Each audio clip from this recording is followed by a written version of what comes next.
So this video will be the second lowest in the extremes of cleaning an Edison diamond disc. I got this in a console Edison player, and I honestly never seen one so bad. This is how I have sometimes cleaned these records, only when they're, I mean, again, never seen one this bad. But when they are this bad,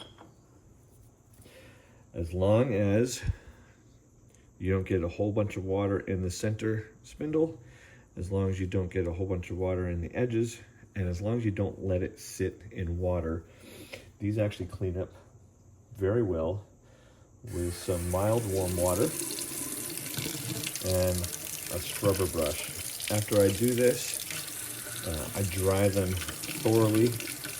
I let them sit sort of in a place where I think they'll dry pretty well.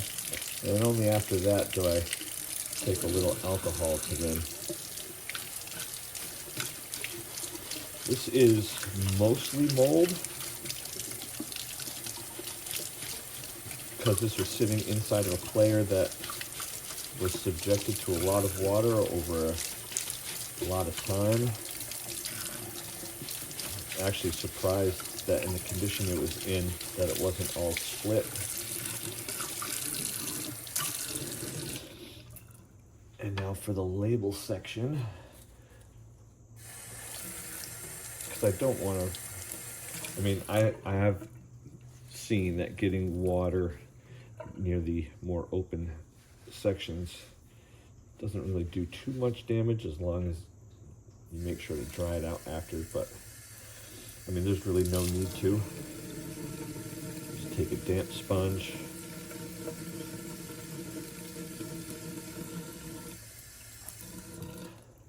And then I'm going to immediately take a paper towel and dry all of it off. Not nearly long enough for any water to really get in anywhere. Still coming away kind of dirty. I can at least now see what it is. Oh, I can see that there's a couple of small edge chips on this. And this is Alice Verlet, Merle Alcock, Guido Cicciolini, and Arthur Middleton, quartet from Rigoletto. The number on this, 54001. There are not many of these records around. Also, there's not a huge interest in it. So, you know, rare is only rare if there are a bunch of people clamoring to get it. I don't think that's the case with this one. You see, now that I've dried it, there's a bit more that's appearing. That I will take alcohol to see if I can get at that any better.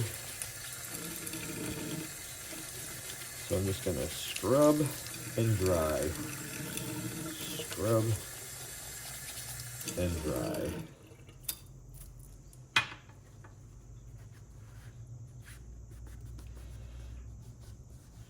Just to get the bulk of the grunge off of here.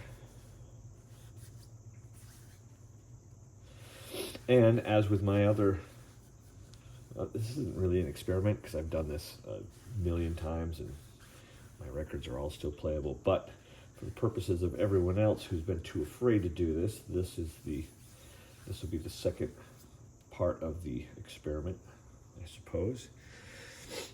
And you can see I'm going to get a dry paper towel now, because that one's a little bit wet.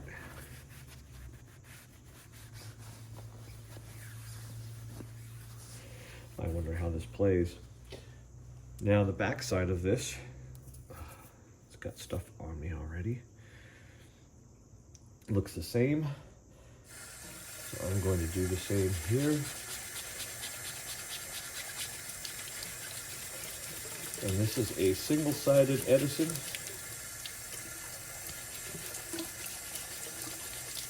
And if you're thinking, oh, I've always wanted a copy, but there's no way I'm going to buy one from that turkey who just got water all over it. Fine. Someone else may want it when a year down the road nothing has happened to it.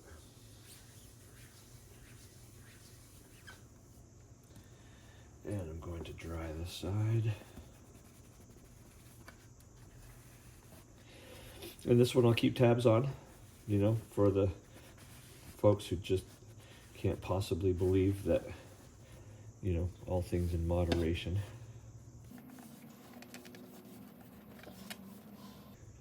And so there's no etching on this side, no paper label.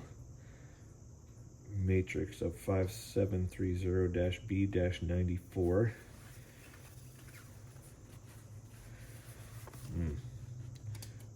Yeah, there's, well, whatever that is, it's on the surface, and it does scrape off with a fingernail. Yet again, happy to have a guitar player's thumbnail. Maybe whatever that is comes away with some alcohol.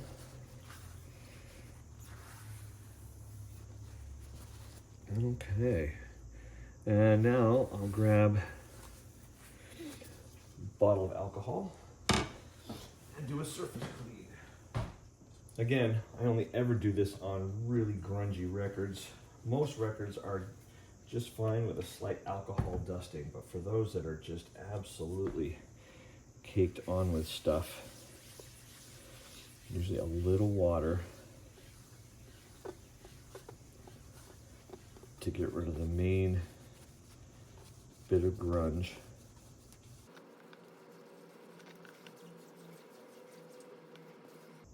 Yeah, still coming off there.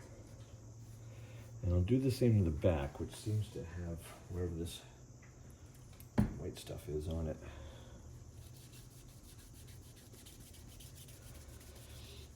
That doesn't seem to soften it or lift it off. Might have to go around a few more times with a fingernail or some plastic spudgy.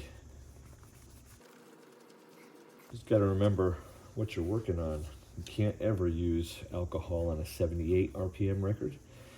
Those will turn gray, which is unsightly by far. Yeah, the edge of this isn't quite as pretty as I thought when it was all covered in grunge, but it is mostly intact.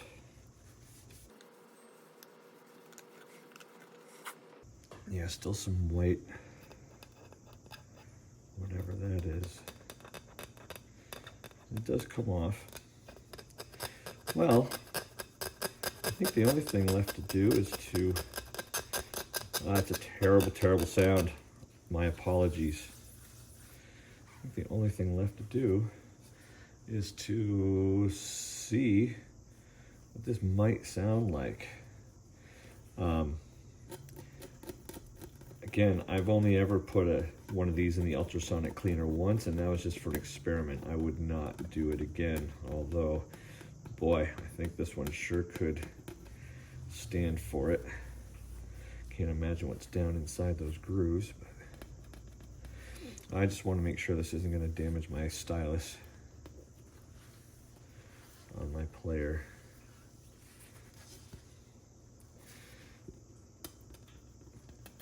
Yeah, these white parts flake off. I don't know if there's some sort of paint that splattered from somewhere.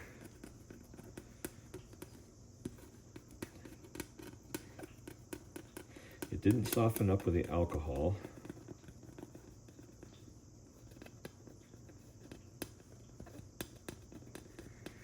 It does appear to be on the surface. I don't know how much is down in there. If I had a ratty, oops, sorry for bumping you.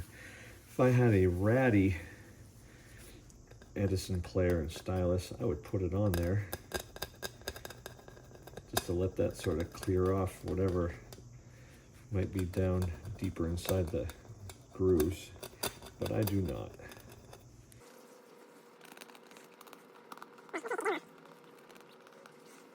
wonder what on earth. I'm glad I got a before and after of this disc, because right now it's kind of unbelievable. No moisture. So again, I'll say that what I just did was the extreme. You know, normally I use a spritz of water from a little spray bottle and I go on and I wipe off. This one was so bad, I thought, well, all right, I'm gonna put this under my faucet.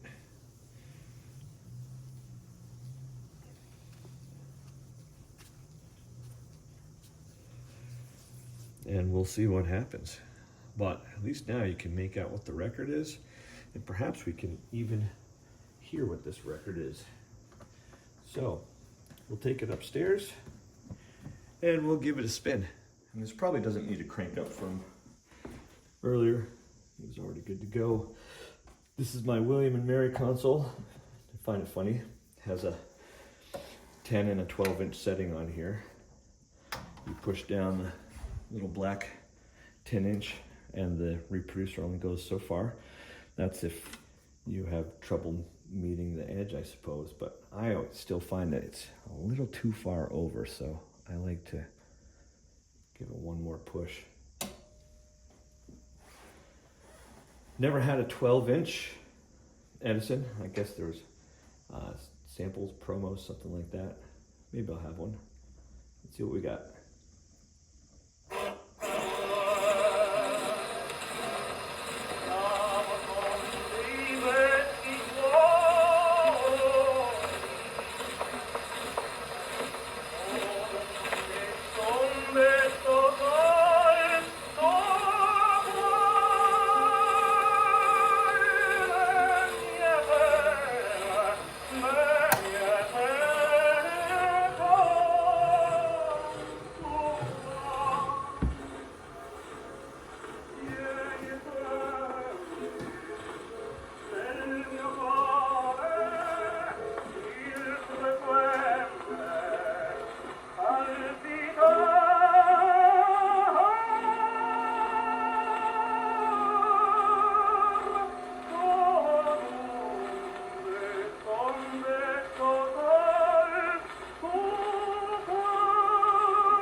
Well, that was abrupt.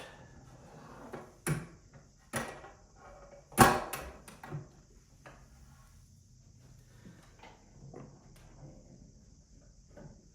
see what it looks like. Don't see any signs that the stylus pulled up anything. That actually sounded better than I thought, given how covered in grunge this was. If folks want to hear the back side of this, let me know. I'll put it on. That was, I think, my first Edison opera record, for sure. 54001. Cool. And of course, as you know, I said before, I'll keep track of this record. Water touched it. For the folks who say, you know, water will absolutely destroy these